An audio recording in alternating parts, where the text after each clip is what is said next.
నైరాశ్యంలో ఉన్న భారతీయ జనతా పార్టీ కార్యకర్తల ఉత్సాహం రావాలి, కసి రావాలి.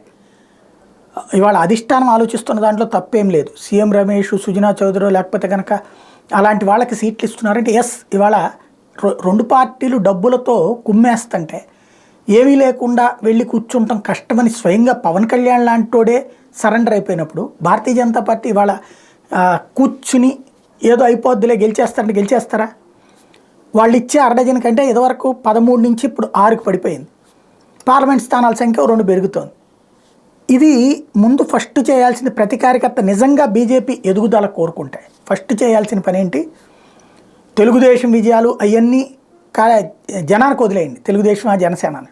ఫస్ట్ చేయాల్సిన పని ప్రతి భారతీయ జనతా పార్టీ కార్యకర్త బీజేపీకి వచ్చిన సీట్లలో టైం ఇచ్చి పనిచేయాలి.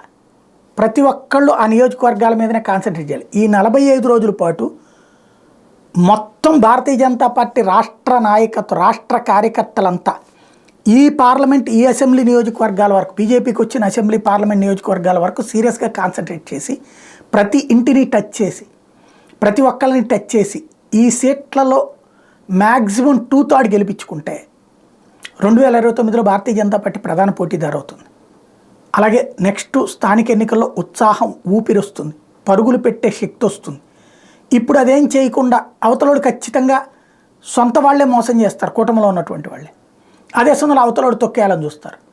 ఇలాంటి సందర్భంలో పార్టీని కసిగా గెలిపించుకోగలిగితే పార్టీకి భవిష్యత్తు ఉంటుంది. లేదు క్రిందటిసారి కనుక 13 తీసుకుని 4 గెలిచి అట్లాగే 4 తీసుకుని 2 ఎంపీలు గెలిచినట్టుగా అయ్యిందంటే కనుక రేపు బార్గెనింగే పెట్టి అవతలలో కొడుతుంది. కానీ బీజేపీకి ఎట్లా ఉంటుంది? కాబట్టి ప్రతి కార్యకర్త ఆలోచించుకోవాల్సింది తమకు వచ్చిన సీట్లలో గెలిచి కసి తీర్చుకోవడం.